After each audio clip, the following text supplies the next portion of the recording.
Imagine standing in the shadow of the Colosseum, the air thick with anticipation, the scent of sweat, sand, and torches mingling together.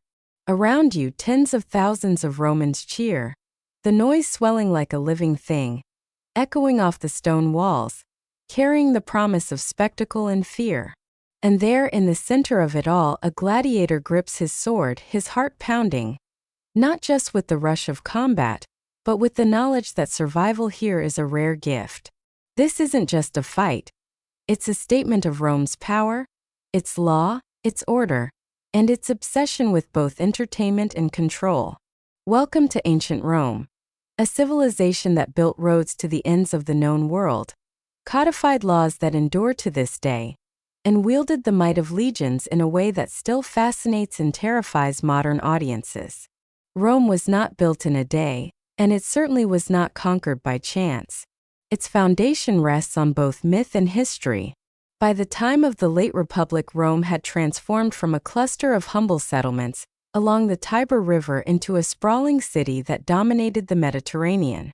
Every stone, every road, every aqueduct tells a story of ambition and meticulous planning. The Via Appia, one of the earliest and most famous Roman roads, stretched hundreds of miles, linking Rome to southern Italy.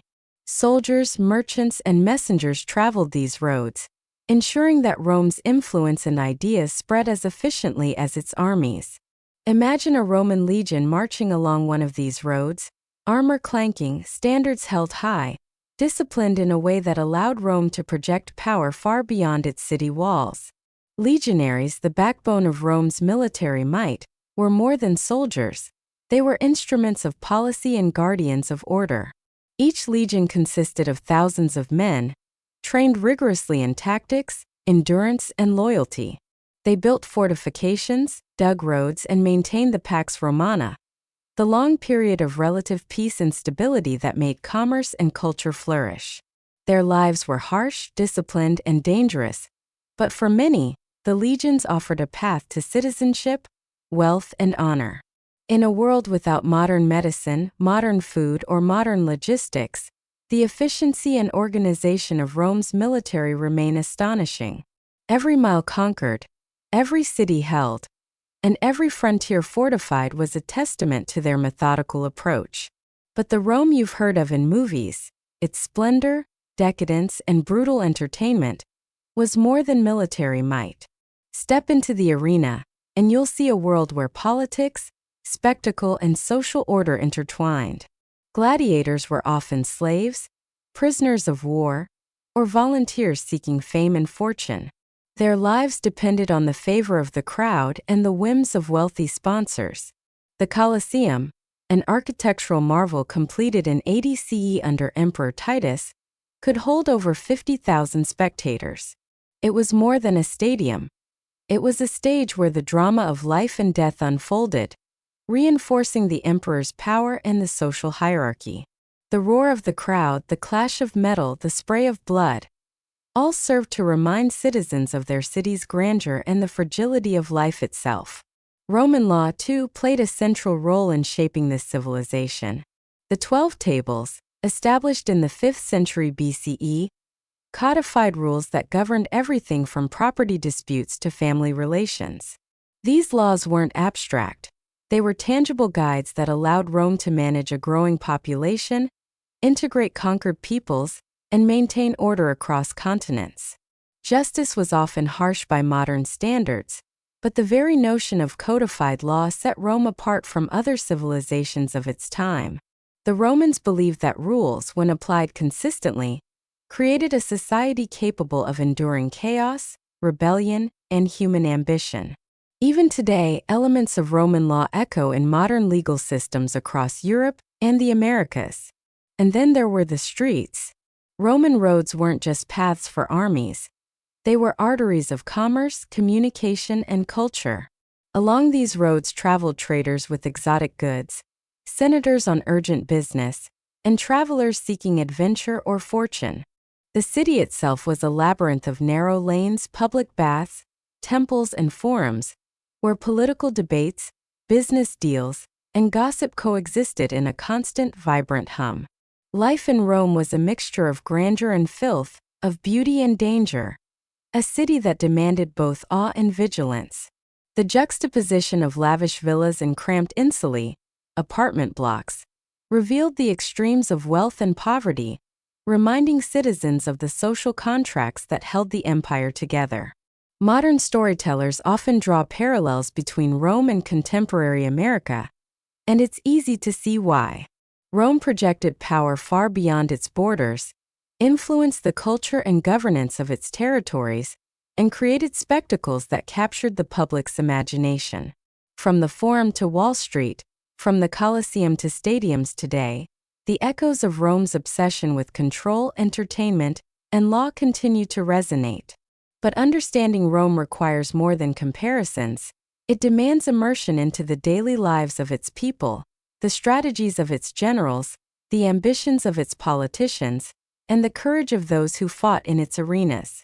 As you picture the sun setting over the Tiber, casting golden light on marble statues and bustling markets, consider this. Every stone, every road, every act of law, and every fight in the arena was part of a vast, intricate system designed to endure. Rome thrived because it combined ambition with discipline, spectacle with governance, and brutality with ingenuity.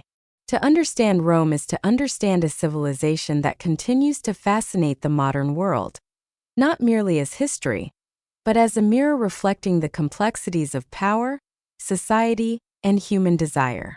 And just as the gladiator faces his fate in the sands of the arena, Rome itself faced countless challenges, rebellions, invasions, and internal strife. Yet its legacy is alive every time we walk down a paved road, follow a codified law, or marvel at human ambition turned to empire. Long before the legions marched, long before the Colosseum's arches rose to the sky, Rome's foundation was shrouded in myth, a tapestry of gods, heroes, and destinies that shaped the city's identity. Romans did not merely build a city. They believed they were fulfilling a divine story.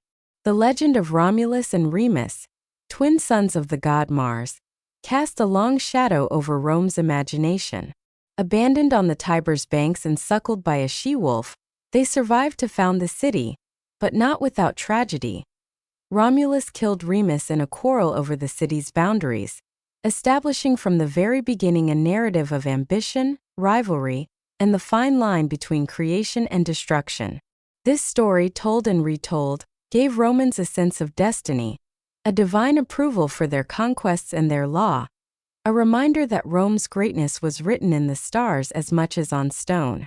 Yet myths were not mere stories, they were practical tools for understanding the world, influencing politics, law, and daily life.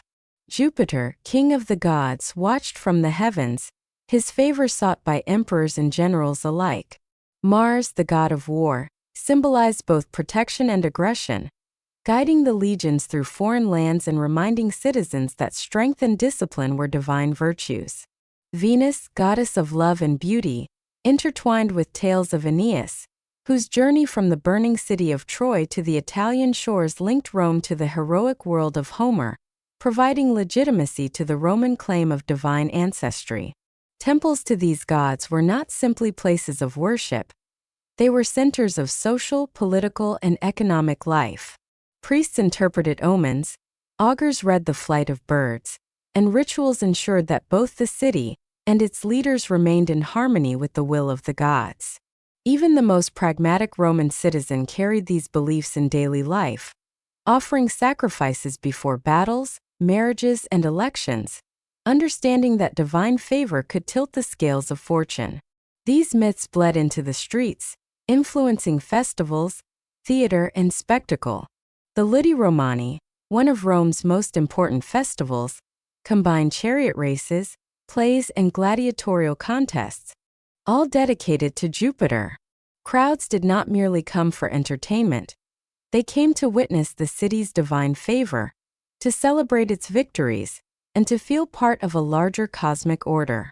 Gladiators, while mortal, were often cast as heroes of legend, their feats echoing the trials of Hercules or the cunning of Odysseus. The arenas themselves became stages where myth and reality intertwined, A fight could be framed as the reenactment of a godly struggle, a narrative the crowd could follow with awe and fear. Roman mythology also informed its laws and customs. The reverence for ancestors, for example, was deeply connected to the mythic past. The mos maiorum, or custom of the ancestors, guided decisions in governance, family, and society. Roman children grew up learning stories of virtuous men and women: Cincinnatus, who left his plow to serve the Republic; Lucretia, whose tragic fate ignited rebellion against tyranny; and Camillus, whose military genius saved Rome multiple times. These narratives were more than historical lessons, they were moral compasses, reinforcing the values of honor, courage, loyalty, and the acceptance of fate. To live in Rome was to live in a world where legend and law were inseparable, where each citizen was a link in a chain stretching back to gods and heroes. But myths were not static, they evolved as Rome expanded. Conquered peoples brought their own stories, which Romans absorbed, adapted, or reinterpreted. Greek gods merged seamlessly with Roman counterparts. Zeus became Jupiter, Athena became Minerva, creating a shared pantheon that unified diverse peoples under Roman culture. Roman historians, poets, and orators wove these myths into public discourse, making them tools for education, persuasion, and propaganda. Virgil's Aeneid did more than glorify Aeneas. It celebrated Rome itself, legitimizing Augustus's reign and offering Romans a sense of historical inevitability. In this way, myths served both the imagination and the machinery of empire, shaping perception as powerfully as legions or law ever could. Even daily life bore the imprint of legend. Citizens wore amulets depicting gods, invoked divine protection for travel and trade, and consulted soothsayers before critical decisions. Public spaces teemed with statues of heroes, fountains adorned with mythical scenes, and mosaics depicting legendary events. Children played games inspired by epic tales, while the elite debated philosophical and theological implications of divine intervention. Festivals, religious rites, and civic ceremonies all acted as living reminders that Rome existed not merely in geography but in story, that its streets were stages where history and myth danced together, that every citizen participated in a drama written by gods, ancestors, and the city itself. And yet, for all its reverence and ritual, Rome was not merely a city of gods. It was a city of men and women, of ambition, greed, courage, and folly. The myths offered guidance, the legends offered identity, but survival required action. Legionaries, senators, slaves, merchants, and gladiators all navigated a world where the divine and the mortal collided, where fate was written in stars but contested in blood, where one day could bring triumph and the next, death. It is this tension between legend and reality, between aspiration and brutality, that makes ancient Rome endlessly fascinating. To understand Rome's myths is to understand its people, to grasp how stories shaped policy, inspired courage, justified conquest, and framed the very meaning of life in the eternal city. And as the sun sets over the Forum, casting long shadows over temples and statues, one realizes that Rome's greatest myth is perhaps Rome itself, a civilization that believed in destiny, yet shaped it with the hands of mortals, and whose echoes continue to resonate in our own stories, our own cities, and our own ambitions. While the legions marched and the myths inspired, Rome's true power often resided not on the battlefield or in the Colosseum, but in the marble halls of the Senate and the shadowed corridors of palaces, where ambition and cunning shaped the fate of millions. Politics in Rome was a dangerous theater, a place where words could kill as surely as a sword. Senators debated, alliances formed and crumbled, and the delicate balance between republic and empire was constantly tested. The republic, with its elected magistrates and codified laws, gave the illusion of shared power, yet behind closed doors, the ambitions of men like Julius Caesar, Pompey, and Crassus threatened to unravel centuries of tradition. Caesar's rise from military genius in Gaul to dictator in Rome was a story of strategic brilliance, political cunning, and ruthless decisiveness. Crossing the Rubicon was more than a literal act of defiance. It was a declaration that personal ambition could bend the republic itself, a moment that forever altered the course of history. Emperors, once the republic fell, wielded absolute power but lived under constant threat. Augustus, Rome's first emperor, mastered the art of perception, presenting himself as the restorer of the republic while consolidating power in a way that secured the Pax Romana for decades. Claudius expanded the empire through both diplomacy and conquest. Nero indulged in decadence and spectacle while dealing with rebellion and intrigue. And Marcus Aurelius balanced the weight of governance with philosophical reflection. Life at the imperial court was a delicate dance. Advisors whispered secrets, wives and children maneuvered for influence, and conspiracies lurked in every shadow. One misstep could mean exile, imprisonment, or death, often at the hands of those closest to the emperor. The history of Rome is littered with betrayals and assassinations, a reminder that absolute power often comes with absolute peril. Yet, politics was not confined to elites. The common people of Rome participated in the life of the city in their own ways, through the assemblies, the grain distributions, and public festivals. Citizens cheered for their favored candidates, celebrated victories in the streets, and engaged in heated debates at the forums. Elections could be violent affairs with gangs and client networks influencing outcomes, but they also reflected a deeply ingrained belief in civic engagement and the idea that Rome's strength came from the collective as well as the powerful few. Political speeches delivered by orators like Cicero were not only persuasive but performative, blending rhetoric, philosophy, and charisma to sway the hearts and minds of citizens. In Rome, words could be as lethal as the gladius, shaping policy, reputation, and destiny. Military victories were inseparable from political legitimacy. Triumphal processions paraded generals through the city, adorned with spoils, captives, and the adulation of citizens. These spectacles reinforced the link between personal ambition, divine favor, and the glory of Rome itself. The streets would overflow with people, statues gleamed in the sun, and musicians and dancers amplified the sense of divine destiny fulfilled.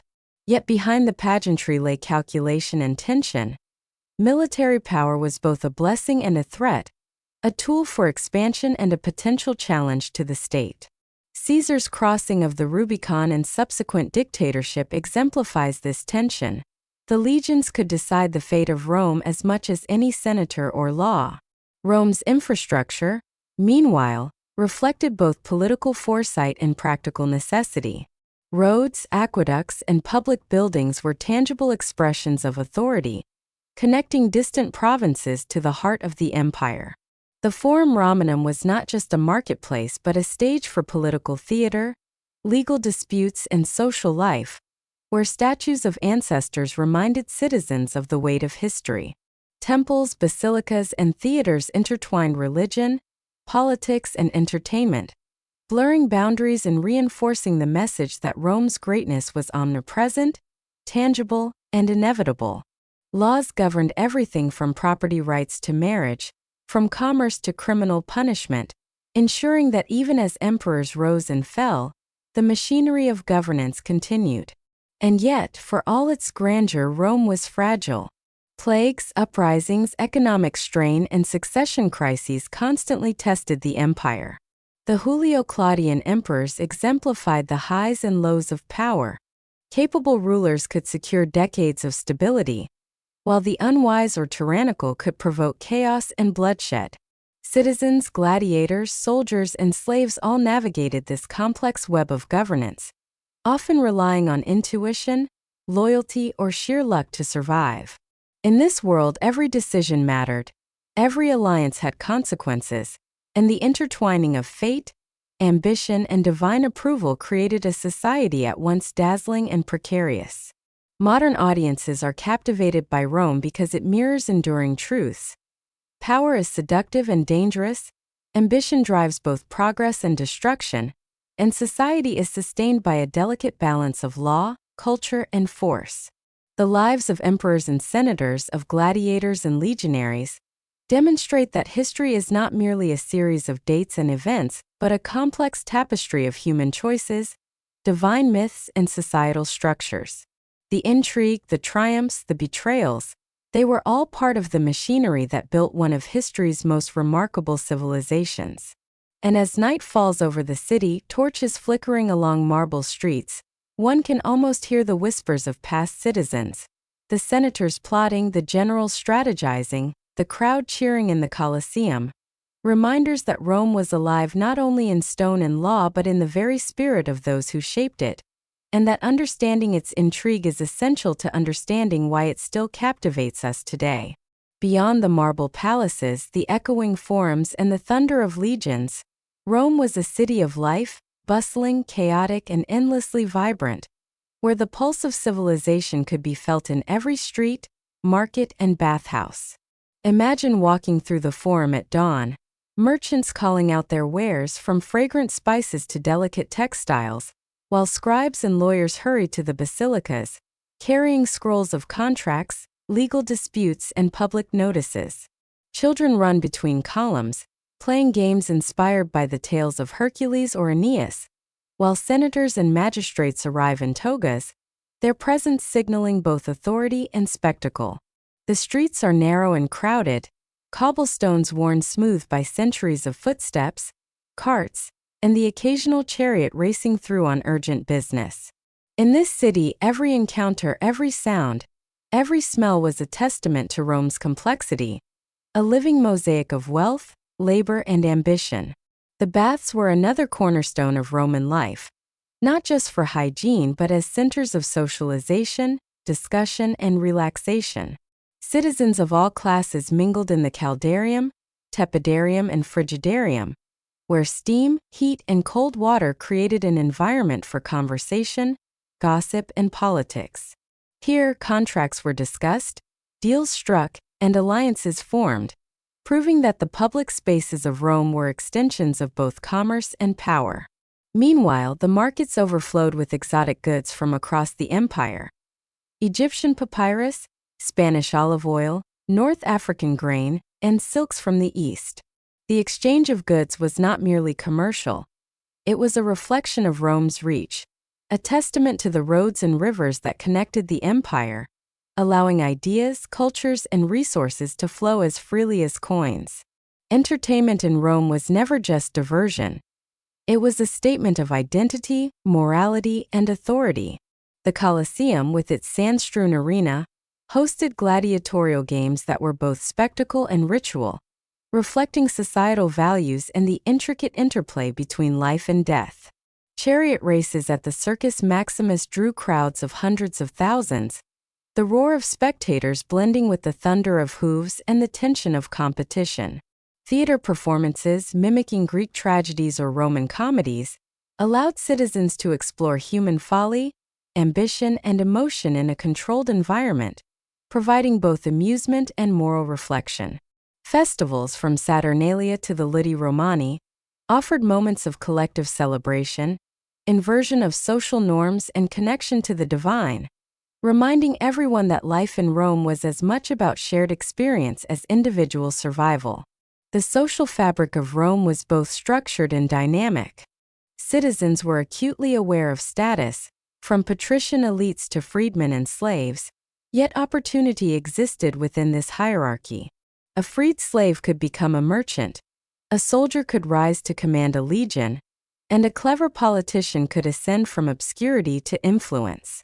The city itself was a living classroom in adaptability, ambition, and resilience, teaching lessons that resonated far beyond its walls. Religion, law, commerce, and entertainment were not isolated spheres but interwoven threads creating the tapestry of daily existence. To walk the streets of Rome was to experience a civilization at its zenith. Ambitious, brutal, beautiful, and complex, a place where human ingenuity and divine myth collided at every turn.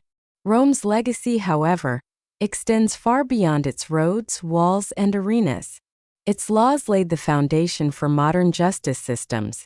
Its engineering inspired centuries of architecture, and its cultural ideals, citizenship, civic duty, and public spectacle, echo in societies worldwide. In literature, film, and popular imagination, Rome remains a symbol of both human achievement and cautionary excess. The echoes of its triumphs and failures resonate in the comparisons often drawn between Rome and contemporary powers. The balance of military strength, political maneuvering, economic reach, and public spectacle. Modern cities, empires, and cultures carry fragments of Roman thought, organization, and ambition, proving that while Rome as a city may have fallen, its influence endures in every corner of the globe. As the sun sets over the ruins of the Forum, casting shadows across columns and temples, it is possible to feel the heartbeat of history itself. One can almost hear the murmur of the crowd in the Colosseum, the measured cadence of legionaries marching along the Via Appia, and the whispered council of senators plotting in marble halls. Ancient Rome was more than stone and law. It was a living civilization, a world of ambition, myth, courage, and consequence. It reminds us that power is both alluring and dangerous, that culture and law shape societies, and that the stories we tell, whether of gods, heroes, or mortals, carry lessons for generations to come. In understanding Rome, we see both the heights humanity can reach and the fragility of even the greatest empires, and perhaps in those echoes we recognize pieces of ourselves.